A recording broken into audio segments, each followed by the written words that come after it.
Voilà de belles bûches de bois. Bien taillées. Ça va faire un carton. Enfin, un meuble.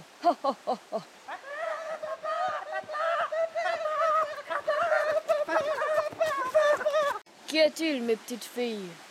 Nenny nous a encore embêtés. Oh, les filles, vous n'êtes pas devenues toutes rouges de colère, j'espère. Vous savez, dans la vie, faut être gentil. Ah non, papa! Si, elle aura lui a tiré la langue. Viens là que je t'en mette une, moi. Petite garce, va. Je vais t'emmener chez Mère Dominique, tu vas voir.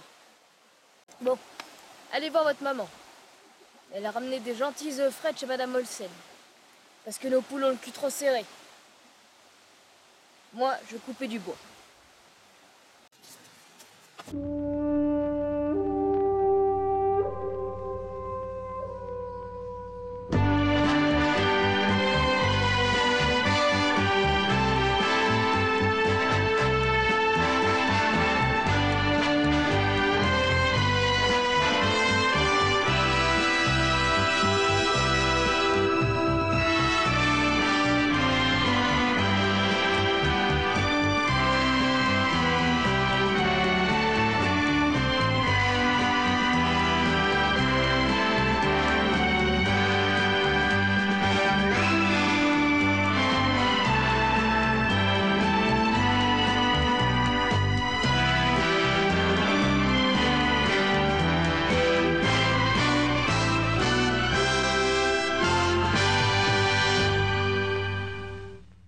Il y avait déjà bien des années que, de Saint-Hilaire cuisson la marmite, tout ce qui n'était pas le théâtre et le drame de mon coucher n'existait plus pour moi.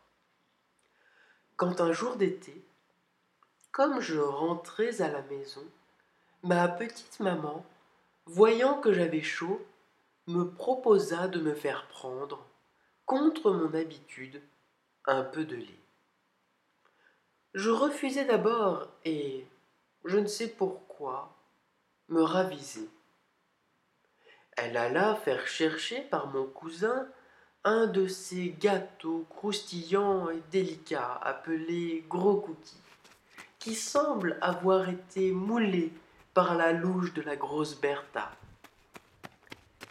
Et bientôt, machinalement, accablé par la morne journée et la perspective d'un triste lendemain, je portais à mes lèvres une gorgetée du lait où j'avais laissé s'amollir un morceau de cookie.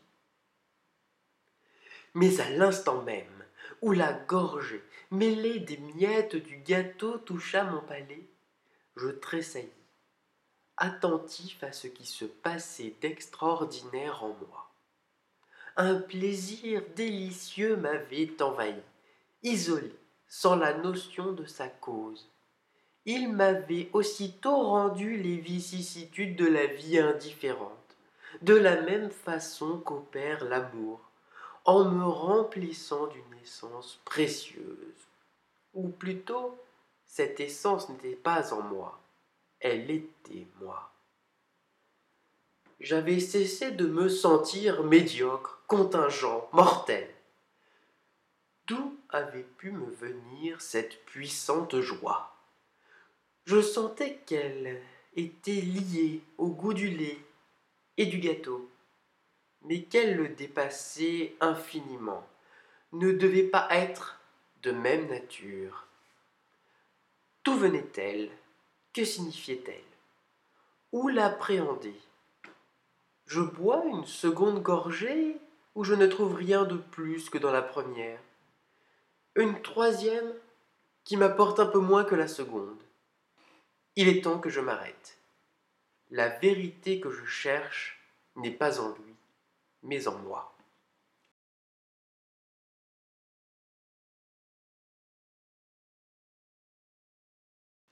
Après de longues pages de réflexion, je sens mon esprit qui se fatiguait sans réussir. Je le force alors à penser à autre chose, à se refaire avant une tentative suprême.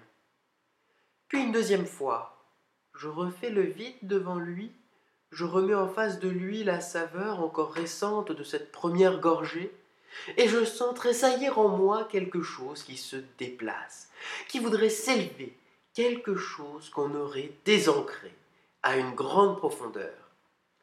Je ne sais ce que c'est, mais cela monte, lentement.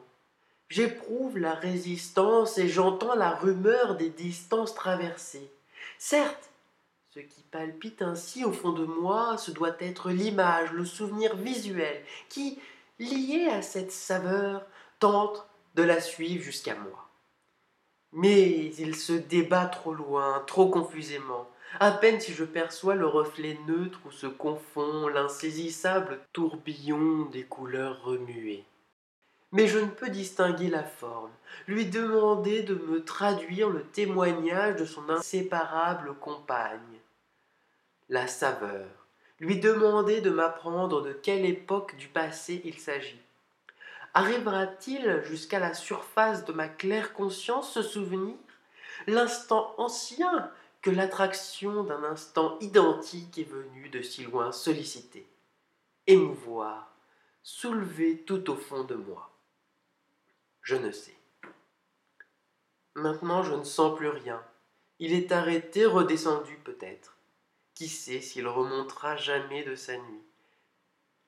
10 fois, il me faut recommencer, me pencher vers lui, et chaque fois, la lâcheté qui nous détourne de toute tâche difficile, de toute œuvre importante, m'a conseillé de laisser cela, de boire mon lait en pensant simplement à mes ennuis d'aujourd'hui, à mes désirs de demain qui se laissent remâcher sans peine. Et tout d'un coup, le souvenir m'est apparu. Qu'avait-il dans son colt? C'est la question que l'on pourrait se poser en voyant Stephen Willering.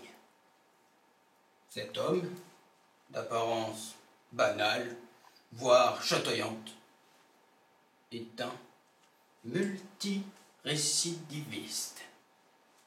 Son champ d'action est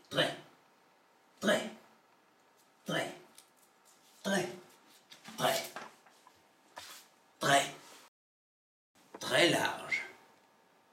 Juan Vegas.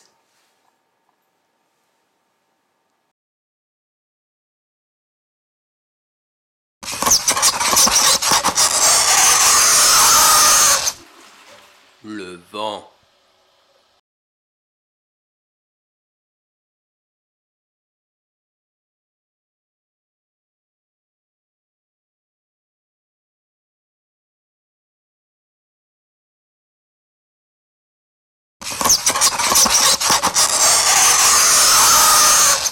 Dieu existe-t-il?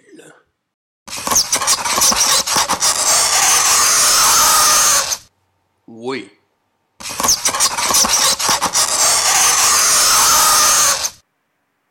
Fornication.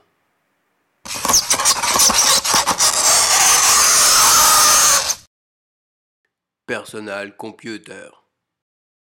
L'enquête est au point mort. C'est alors que subitement, dans la plus grande vélocité et sans avertissement, une lettre est reçue par le shérif du comté de Deltabourg.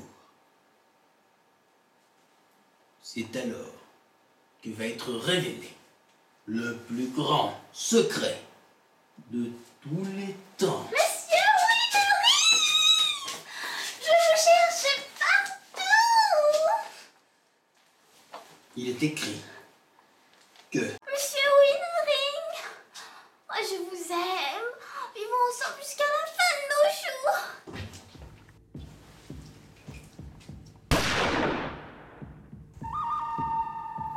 Voilà ce qui arrive aux brites et aux truands.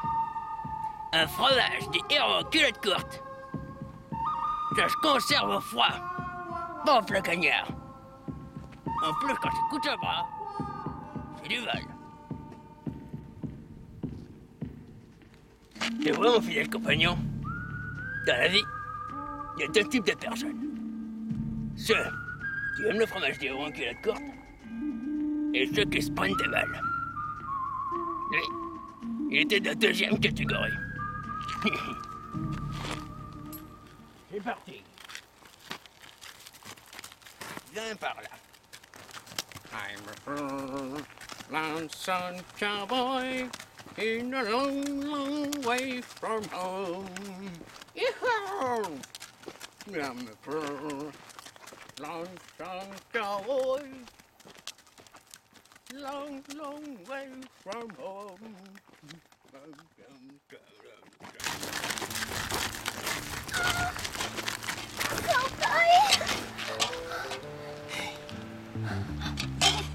Avec toute cette action que tu as dû avoir aujourd'hui, tu as probablement soif. Oh oui, la vie de shérif, c'est pas tous les jours facile, tu sais, ma petite Brenda.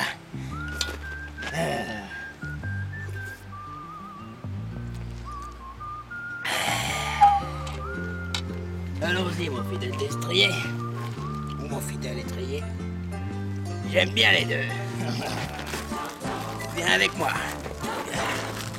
He's the guy who's the talk of the town with the restless gun. Don't you bother to fool him around. Keeps the varmints on the run, boy. Keeps the varmints on the run. You may think he's a sleepy time.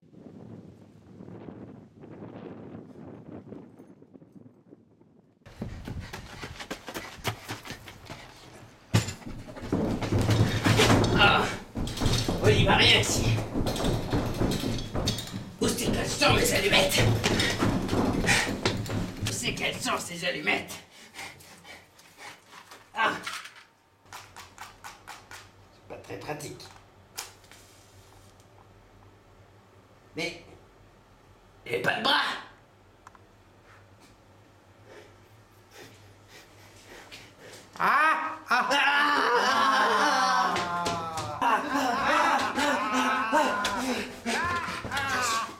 Ok, Lindsay. Maintenant, t'arrêtes de me regarder comme ça. Ce que j'ai fait, c'est pas si grave. Ce que j'ai fait, c'est très américain et j'adore ça, ok? Bon bah... je vais vous laisser, moi.